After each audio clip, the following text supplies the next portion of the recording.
자, 오늘은 그러면 예레미야서를 우리가 그 지난주에 이어서 그 잘 정리하여서 그 하나님께서 예레미야서를 통해서 주시는 그 은혜와 말씀을 좀 나누도록 하겠습니다.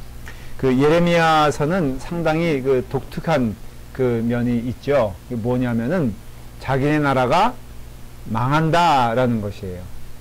그리고 빨리 바벨론에게 항복해야 된다라는 것이고, 하나님이 지금 누굴 쓰시고 계시냐? 바벨론을 쓰고 계시다는 것이에요.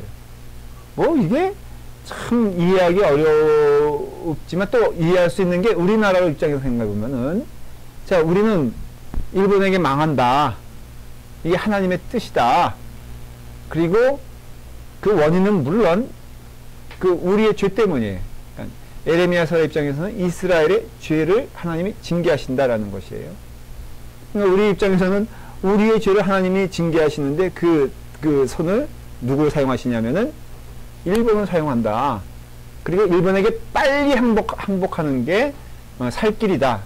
영적인 의미에서도 그게 살 길이다 라고 지금 말하고 있는 거고, 하나님은 일본을 사용하고 계신다라는 것이에요. 여기 이제 이 얘기 포인트거든요.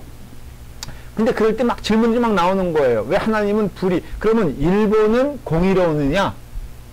일본은 한국보다 하나님이 더 사랑하실 만한 영적 그런 어떤 그 각성과 순수함이 있느냐라고 했을 때 그거는 아니잖아요.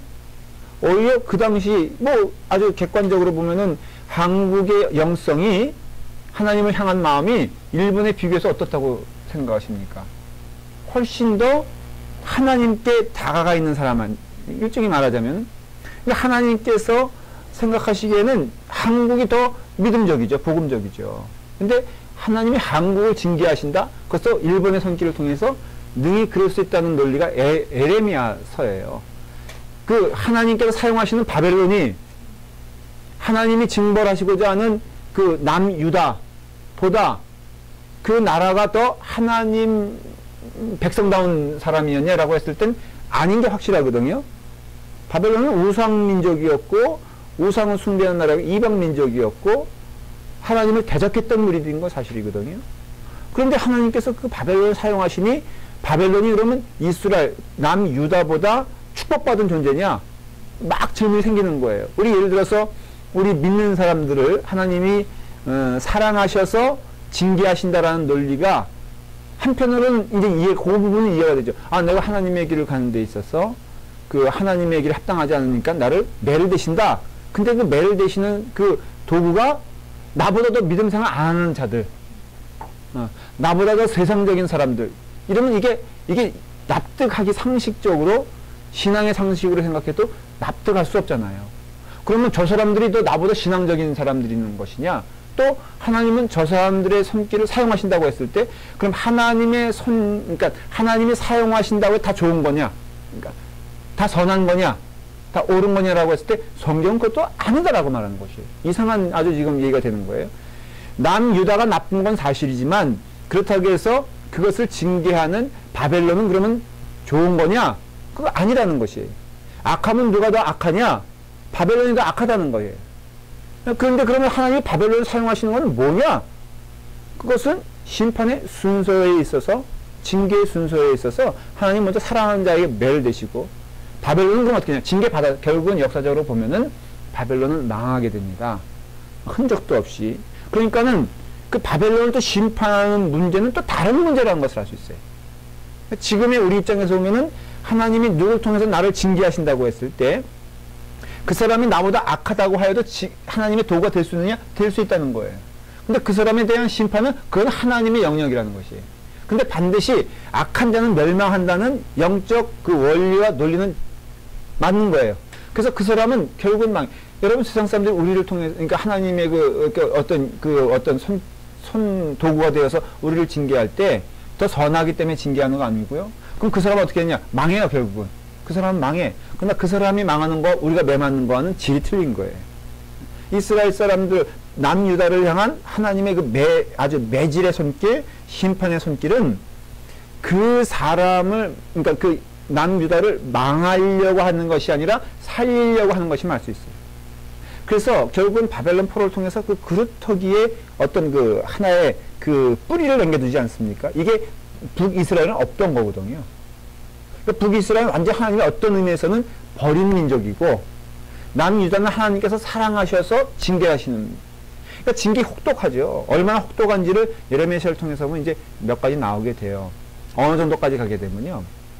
그 이제 그 성이 포위가 돼가지고, 그 다음에 그 마지막이 돼서 굶어 죽게 되고 막 그러면 가장 마지막에 일어나는 사건들이 어미가 자식을 삶아먹는 사건이 나와요. 근데 그것이 어떤 요때만 이루어진 게 아니라요. 로마 시대 때 그 하나님의 어거스틴이 쓴 책이 하나님의 도성이라는 책이거든요.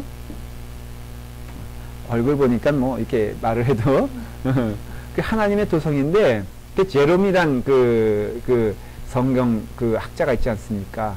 그 제롬이 어거스틴에게 로마가 망하면서 이런 나라가 망할 수도 있구나라고 한탄하면서 편지를 써요.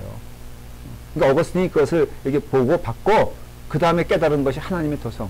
세상의 도성은 무너지지만 하나님의 도성은 영원히 무너지지 않는다. 근데 그게 왜 충격적인 사건이냐면요. 첫째는 그 1000년 동안 내려왔던 그런 어떤 그 로마의 역사 가운데 이렇게 무참하게 무너진 때가 없었는데, 그때 마지막에 이제 그 고트족이 내려오거든요. 그 게르만 민족이 내려와가지고는 그 어스틴이라고 하는 그 로마의 그 수도 밑에 항구 도시가 있어요.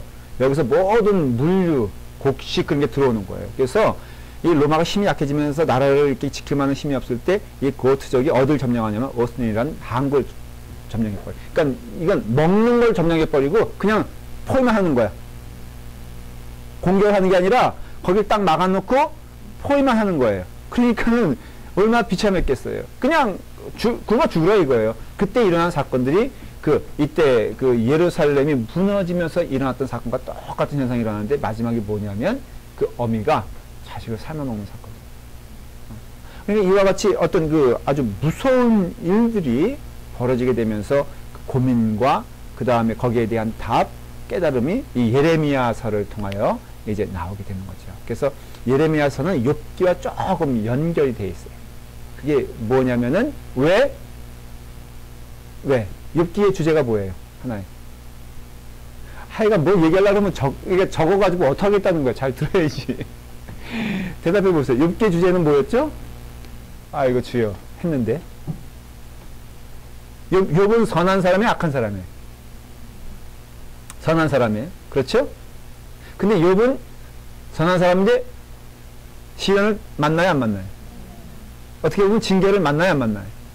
근데 그 징계를 한 손길은 누구예요? 다 보면 하나님이지만 하나님이 갑자기 벼락을 내려주시거나 뭐 하나님이 갑자기 그런 게 아니라 사람들을 통해서 또 자연을 통해서 막 이렇게 눈에 보이는 역사가 일어나지 않습니까? 그런데 질문이 뭐예요? 왜 하나님의 의로운 사람이 고난과 핍박을 당해야 하는가? 라는 질문이죠. 그러면은 의롭다는 기준으로 따지면은 욥과 같이 더 의로운 사람이 어디 있느냐? 이 땅에서. 그런 거예요. 근데 악인은 번성하고 의인은 고난당하는 이것에 대하여 하나님 어떻게 대답하시겠습니까? 라는 질문이고, 답은 뭐예요? 연단케 하셔서 그를 살리시고 사용하시기 위하여 하나님은 의인에게 고난을 주신다라는 거지. 그리고 악한 사람들은 어떻게 된 거냐? 욥의 가축을 훔쳐간 그놈들은 어떻게 된 거냐? 그건 나와 있지 않지만 이 내용에 그는 그들의 심판을 받게 되는데, 그들의 심판은 끝이에요. 멸망이에요. 욥에 대한 하나님의 징계는 훈련이고 살리기 위함이에요. 그러니까는 같은 모양으로 징계가 오는 것처럼 보이고 같은 모양처럼 시련이 오는 것처럼 보여도 믿는 자에게 임하는 그것은 다른 이야기라. 교회적으로 봐도 그게 지금 예레미야서의 전반적인 흘러가는 얘기. 자꾸 이걸 제가 강조하는 이유는 이게 대단히 성경을 읽는 데 있어서 예레미야서를 통해서 깨닫게 되고, 이거는 성경의 큰 주제 가운데 하나예요. 왜 하나님의 사람들이, 왜 의로운 사람들이 왜 핍박과 고난을 받을 수밖에 없는가? 그렇다면은 오늘날 우리의 얘기도 마찬가지죠. 오히려 예수님 잘 믿겠다고 하는 사람들이 경제적인 어려움도 당할 수 있어 없어요. 새벽기도 열심히 나와도, 아니, 오늘 하루 나왔지. 그래도 여기보다 낫잖아. 그죠?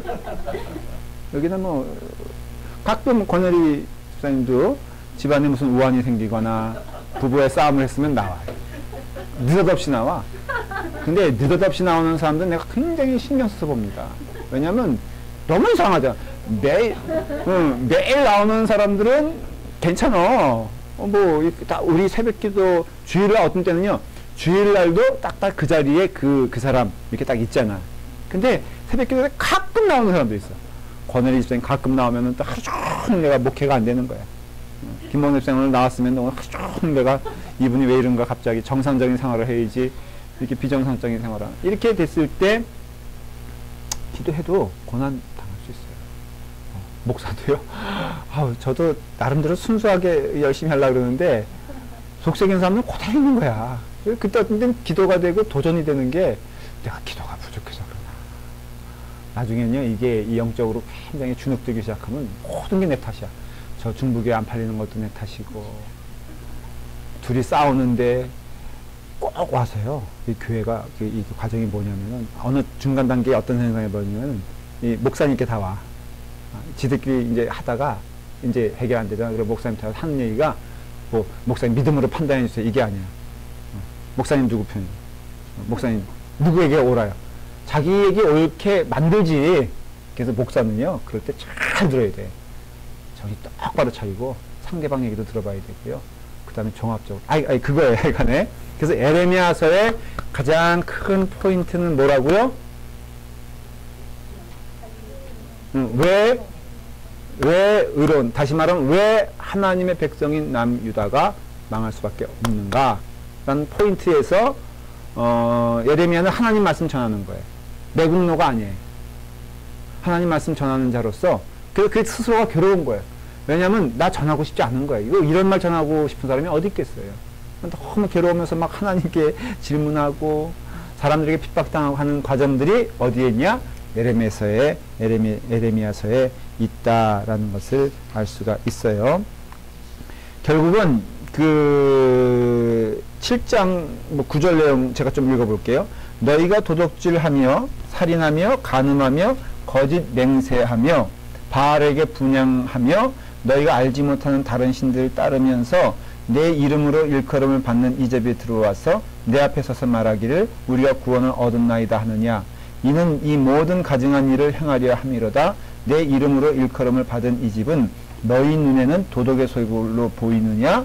보라, 나 곧 내가 그것을 보았노라. 여호와의 말씀이노라. 말씀하잖아요. 근데 이게 뭐냐면 일단은 택함 받은 입장에서는 하나님의 백성이고요. 그 다음에 또 하나님의 백성 입장에서는 우리가 하나님의 집에 와 있잖아요. 근데 하나님의 집에 와 있는데 가증하게도 이제 막 그 거짓말을 하며 사는 거예요. 누구 앞에서? 하나님 앞에서. 우리 능히 그럴 수 있잖아요. 문의는 교인이고 몸은 하나님의 집에 와 있기 때문에 하나님의 자녀라고 말을 하지만 하는 내용들을 보면은 이게 남 얘기가 아닌 게 우리가 정말 고백하건대 우리 지금 영적 현실에서도 일어나는 일들이 아닙니까? 교회 안에서도요, 수군수군 되는 그 어떤 마음과 삶이 있잖아요. 정직하게 말하면. 교회 안에서도요, 예배 드리면서도 결코 그 마음 가운데 화합하지 못하는 그 존재들이 있으면서도 어떻게 보면 그 1년 가고 10년 가면서도 막 미워하는 마음이 있으면서 가잖아요. 그러면은 하나님 보시기엔 그게 목사의 눈은 그게 보여요. 너무 안타까운 거야. 아예 그냥 이렇게 봉사하기보다도 신앙의 인격을 가지고 서로 사랑했으면 좋겠어. 오히려. 하나님 원하시는 그걸 수 있잖아요. 그러니까 두 분 오늘 이렇게 조금 언짢아져가지고 이게 떨어져 있으면서 열심히 쓰면 뭐하냐. 이건 절대 오해하지 마십시오. 이분들이 그랬다는 게 아니라 하나의 그냥 이렇게 조크적인 예니까는 그런 예가 있잖아요. 떨어져 있으면서 열심히 복음의 생활한다고 그럼 뭐해. 그거보다 하나님은 둘이 붙어 앉아서 안 써도 좋으니까 수업에 집중하지 않아도 좋으니까 서로 화목하여 사랑하는 게 더 아름다운 게 아니냐 이거예요. 그러니까 지금 여기서 이 사람들은 이스라엘, 그러니까 남유다 사람들 입장에서는 자기가 하나님을 버렸냐? 그거 아니라는 거예요. 내가 하나님을 멸시하고 우상숭배했냐? 그거 아니라는 것이에요. 나름대로는 종교생활 열심히 했고 제사 열심히 드렸고 제사가 끊어졌냐? 그것도 아니거든요. 그러니까 참 이게 이상한 거예요. 여러분 그 보면은 그 사무엘의 그러니까 엘리의 아들들 보면 말이에요. 그 엘리가 이제 그 제사장 아닙니까? 대제사장. 그 엘리의 두 아들이 옴니와 비느하스가 맞죠? 옴니와 비느하스.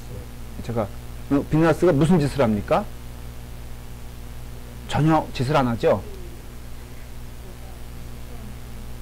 그 정도가 아니지. 무슨 제사 음식을 뭐 지금 맞는 얘기 하는 거예요? 막 그 성전의 여인들과 간음하지 않습니다. 예? 그 얘기는 갈 때까지 갔다는 거거든요. 그럼 한 질문 던질게요. 그럼 옴니와 비느하스가 제사 안 드렸을까? 소위 말하는 그 제사장의 역할을 안 했을까? 눈에 보이는? 그거 아니거든요. 오해하지 마세요. 그 사람이 그런 일을 했다 그래서 눈에 보이는 종교의식, 뭐 거룩한 제사의식, 뭐 이런 것들을 안 했냐? 그게 아니에요.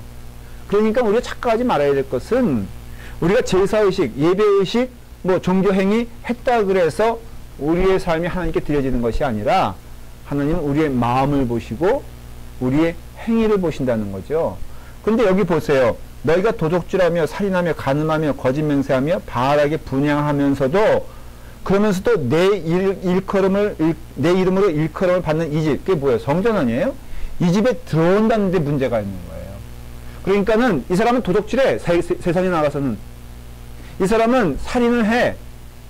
이 사람은 간음을 해. 이 사람은 또 딴 데 가서 우상숭배를 해. 너무 우리 한국적인 정서에는 맞는 얘기예요. 왜냐면은 진짜로 그 무당불로다가 굿하면서도 주일날 예배 드리는 사람이 있을 수 있다 없다? 정말 있어요. 이런 일들이 어떻게 보면은 비일비재해. 한국의 강남에 예를 들어서 그 정치가들 아니면 뭐 기업가들 할 때 예배 드리는 사람들이 얼마나 많겠어. 근데 그 사람들이 또 점집에 가서 선거철이 되면은 내가 이번에 국회의원 당선될 것이냐 말 것이냐 물어본다 안 물어본다. 제가 그런 사람들을 실제로 알고 있거든. 우리 교회도 그런 사람도 있었거든. 말은 제가 뭐 누구라 말하지 않지만 유명한 정치인인데 눈치 보니까는 그러니까 이것을 어떻게 해석해야 되느냐? 똑같다는 거예요. 이게 영적인 의미에서. 그러니까 너희가 징계받고 너희가 심판받는 것은 결코 누구의 탓이 아니고 하나님의, 지금 이스라엘 사람들은 남유다 사람들 어떻게 이해하냐면요, 하나님의 손이 짧다고 이해하는 거예요. 그러니까 자기들의 죄악을 생각하지 아니하고 지금 이렇게 여기까지 우리가 종교생활 안 한 게 뭐 있냐, 우리가 신앙생활 안 한 게 뭐 있냐, 우리가 하나님께 예배드리지 않은 적이 어디 있느냐. 그런데 왜 하나님의 사랑하는 하나님의 백성들이 왜 이런 고난과 이런 모욕을 그러니까 이스라엘 사람들 머릿속에 뭐가 있냐면요, 하나님이 지켜주시기 때문에 우리를 누구도 건들 수 없다라는 생각입니다. 지금 유대인들도 사실은 마찬가지예요. 근데 그것에 대해 아주 무참히 무너지는 이유는 그들의 죄악을 그들이 모르는 거예요. 그러니까 죄가 있기 때문에. 그래서 죄가 있기 때문에 그런 심판을 받을 때 예레미야서의 포인트는 회개예요. 빨리 살 길은 회개하는 것뿐이 없다. 너희가 살 길은 회개하여 주님께 하나님께 돌아오는 길만이 너희가 살 길이다. 예레미야서는 그걸 말하는 거예요. 그러니까 우리가 그런 의미에 있어서 이제 그 심판의 의미와 그 다음에 회개의 의미 이런 것들이 이제 쭉 나오게 되죠. 그 보면은 그 예레미야서 6장 정도 보면요, 이제 어떤 존재들이 나오냐면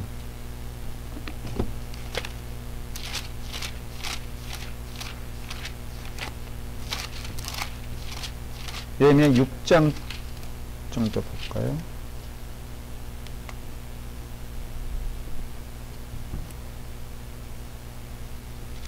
(6장)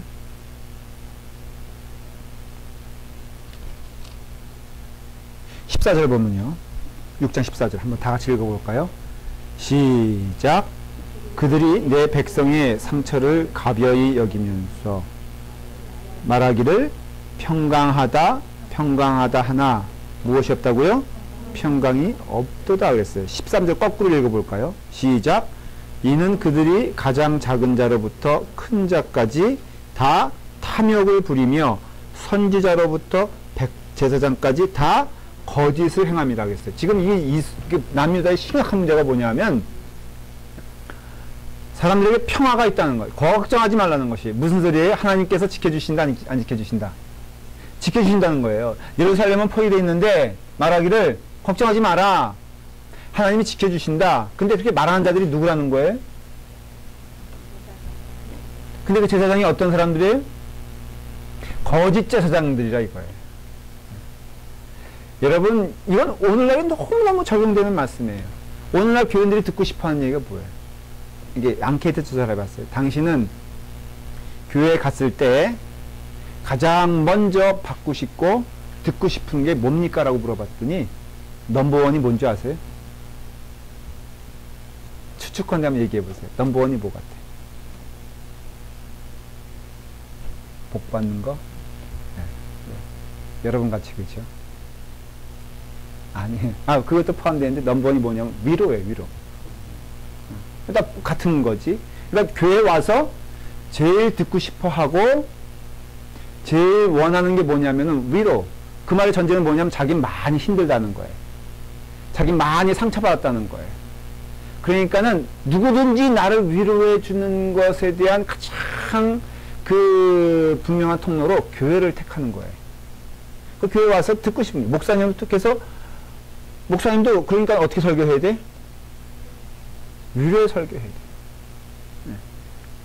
뭐 유권사님은 굉장히 그 심오한 얼굴을 가지면서 이렇게 웃지만은 진짜 하다 보면요, 여러분 제가 위로해 주는 게 좋아요? 책망하는 게 좋아요? 아니 저를 보시라니까. 이런 얘기 질문할 때는 여러분 그래서 이렇게 보면요, 그걸 오늘날 위해서 교회가 자꾸만 그걸 쫓아가는 거예요. 이게 하나님의 말씀을 공평하게, 물론 하나님의 말씀 가운데 위로가 있다 없다? 있죠. 성경상에서도 보면 복합적이잖아요. 시편의 말씀도 있고, 그 다음에 하나님은 평화의 왕이, 그러니까 예수님은 평화의 왕이시요, 평강의 왕이시요, 또 예수님께서는 위로해 주시고 또 격려해 주신 거 있지만 우리는 그것에만 눈에 이렇게 떠 있을 뿐 나머지 눈을 감으려고 해요. 죄악된 백성을 향한 하나님의 진노의 손길. 저는 장례를 치르면서요, 사실은 지난 제가 성목사님 사모님 상사모님 장례식에도 얘기했지만 이 장례는요 사실은 돌아가신 그분을 위해서가 아니라 살아남아있는 우리를 위하여 진행되는 시기예요. 사실은 아주 단순하면 분명한 진리 하나, 우리 이 땅에 영원히 살지 않는다라는 것이에요. 그리고 우리는 영원의 나라를 위해서 준비하는 시간으로 지금 갖고, 이건 누구 말이에요? 제 말이에요? 이거는 예수님께서 아주 분명하게 말씀하신 거예요. 예수님의 복음의, 소위 복음이라는 메시지의 3분의 2는 뭐예요? 하나님 나라에 된 거예요. 이 땅에 있는 거 아니에요, 여러분들. 예수님은 병도 고쳐주셨으니까 교회는 병 고쳐줘야 된다? 예수님은 5,000명을 먹였으니까 구제사역을 열심히 해야 된다? 여러분, 그거는 성경을 오용하는 것이고 어빌즈하는 거예요. 거짓된 증언, 그런 요소가 없느냐? 아니, 있지. 그렇지만은 예수님께서 정말로 전해주시고자 했던 것은 5,000명 먹이는 사건이 아니에요, 사실은. 그건 상징이지. 그럼 뭐냐? 하나님 나라가 임하였으니 그 하나님의 나라를 준비하는 자가 되어라. 너희는 마지막 때 슬피 울며 이르가는 때가 있으니 그때가 오기 전에 현명한 다섯 처녀처럼 등불 준비하고 오실 신랑 맞이할 준비가 되어 있느냐? 이런 말씀이에요. 그 다음에 천국에 대하여 준비를 하고 이 땅에 살면서 하나님 나라를 예배하는 것이 신자의 삶이라고 말을 하고 있어요. 그러기 위해서는 땅도 팔아야 되고요. 그러기 위해서는 보화도 팔아야 되고 하는 거에 대해서 경고하고 있다면은 대체 어느 말씀이 맞느냐? 우리는 참된 위로는요, 우리의 삶에 하나님에 대한 진정한 고백과 회개가 있을 때 임하는 거예요. 그 위로의 의미는. 참된 평화는 어느 때 오느냐? 하나님 앞에서 우리가 정직한 자가 되어서 회개할 때 임하는 거지. 그런 거 다 숨겨두고, 냄새나는 그런 거 다 숨겨두고, 그리고 마치 이 땅이 평화의 땅이요, 이 땅이 모든 것이 형통한 땅이라고 말하면서 내 삶도 그냥 교회 와서는 딴 거 필요 없어. 그냥 내가 위로받기만을 원해. 그러니 목사님 말씀도 위로의 말씀이 돼야 되고, 그리고 자녀들 걱정 없어 말해줘야 되고, 그리고 또 만사가 형통할 거야 라고 말해야 되고, 물질만 얻으면은 다 여러분들 넉넉해질 겁니다 라고 말을 하면서 마치 그것이 하나님의 높으신 뜻인 양 얘기하는 건 죄다 이거예요. 교회 안에서도 그래서 제가 구분하는 작업이 있는데, 예를 들어서 우리가 좋은 시설 위해서 뭐 교육관 필요하고. 근데 이거는요, 사실은 어떻게 보면은 중요한 문제가 아니야. 이건 실용의 문제지. 근데 이거를 신앙과 연결시키지 마세요. 그런 의미에 있어서는.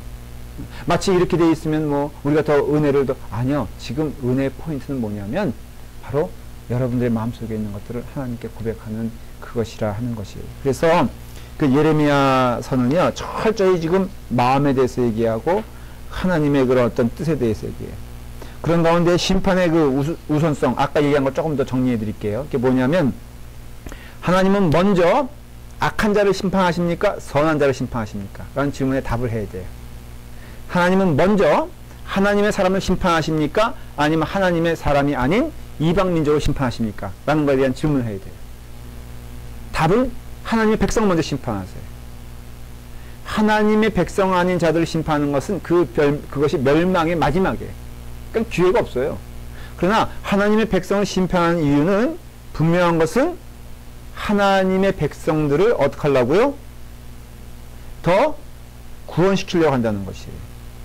베드로전서에도 그 얘기를 하고 있어요. 아주 신앙의 어떤 그 영적인 연관성을 성경은 보여주고 있는데, 베드로전서 4장 한번 보세요.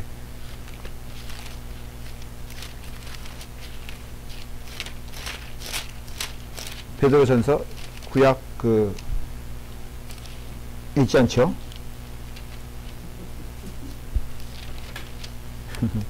베드로전서 4장 17절. 자, 한번 여러분들 그 줄을 거놓으시고 하셔도 돼요. 이게 그 예레미야서 연결되어 있는 말씀이에요. 자, 시작.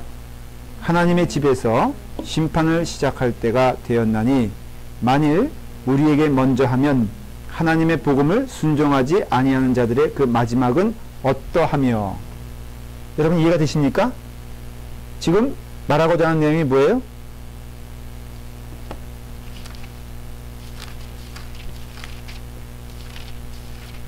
그 다음에 예레미야 25장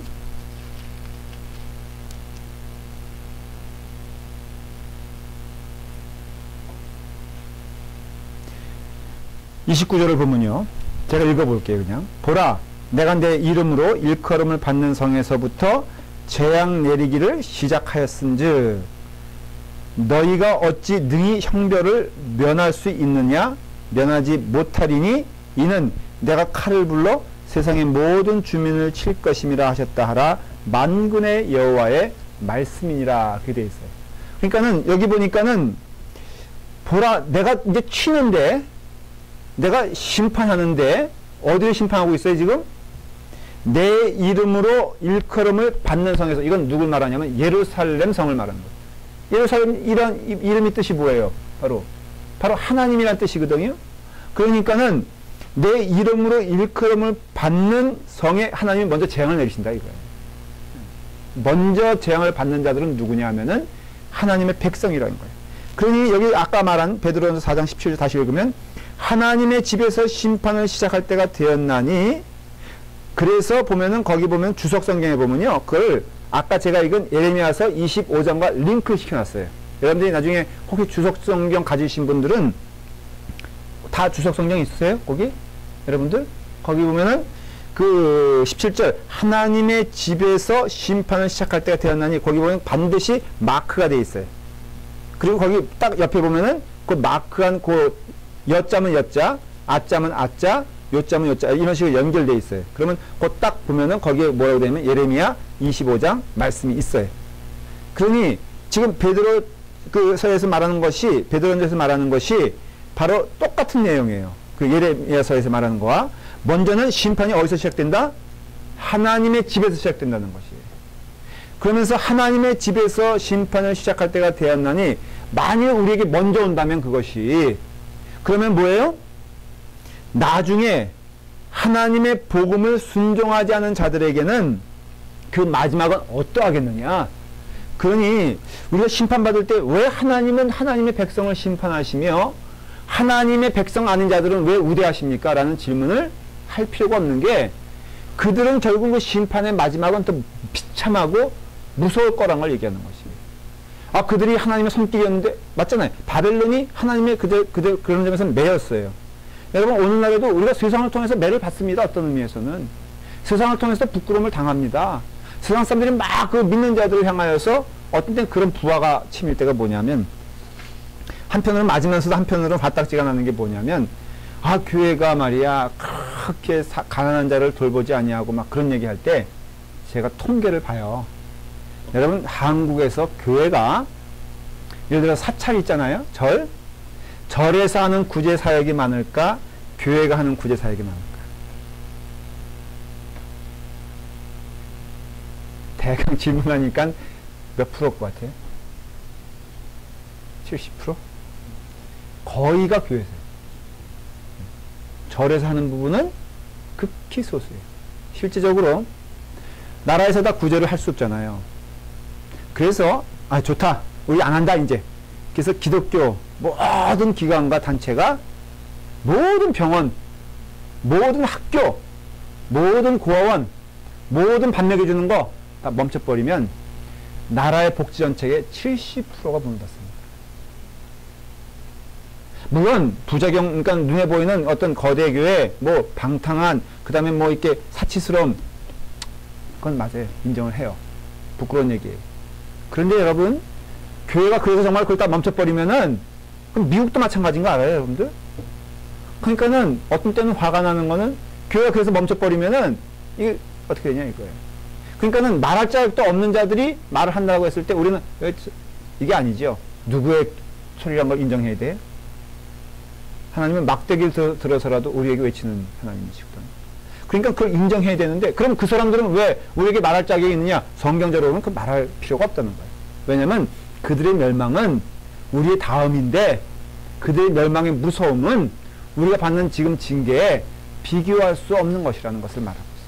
그러니 신자들의 입장에서는 제발 그들에 대해서는 말할 필요가 없다.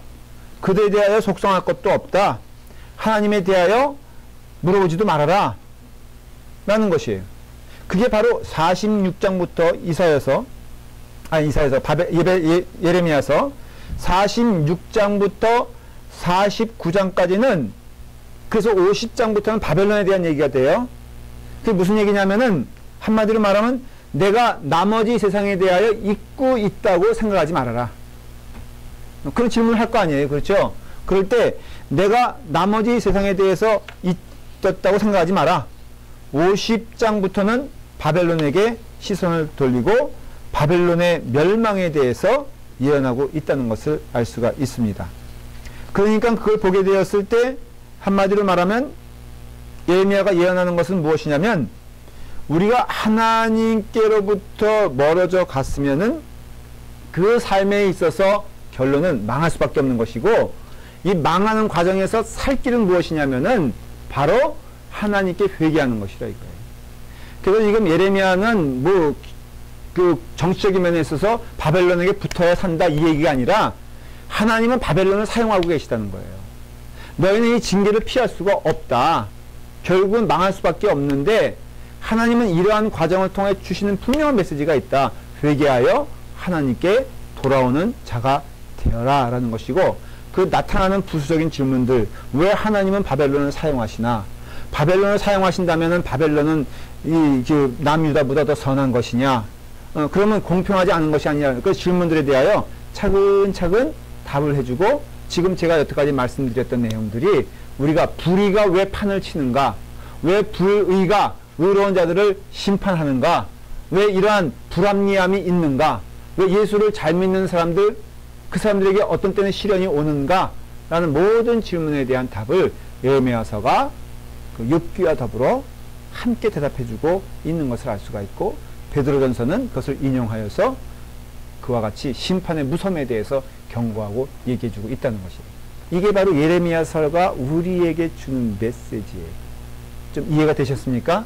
그렇다면 왜 예레미야서는 매국노처럼 그렇게 할 수밖에 없었는지, 왜 자기는 백성들에게 위로의 말씀을 전하지 못하고 왜 심판의 말씀을 전할 수밖에 없었는지, 그러할 때 위로의 말씀을 전하는 자가 참된 것이냐, 아니면 올바른 하나님의 말씀을 전하는 자가 참된 것이냐에 대한 질문, 그리고 결국은 그러면 불의한 자들은 어떻게 되느냐, 그 마지막에 하나님이 쓰셨다 할지라도 결국은 불의한 자는 하나님의 심판의 손길을 면할 수가 없을 것이다 라는 것이고, 그 무서움은 우리가 경험하는 것보다 훨씬 더 무서운 결과가 오게 된다는 것을 얘기하는 것이고, 그럼으로써 신자들의 입장에서는 회개하는 것이지 남에 대해 불평하거나 아니면 불의한 자들 향하여서 억울하다고 말할 필요가 없고 말할 수도 없고, 그리고 오직 우리는 하나님 앞에서 회개하는 자가 되어 온전한 믿음 갖는 것이 대단히 중요한 일이다 라는 것을 말해주고 있고, 믿음 생활에서 하나 그러니까 이렇게 부차적으로 말씀드리면 그러니까 편식하는 신앙생활을 하면 안 돼요.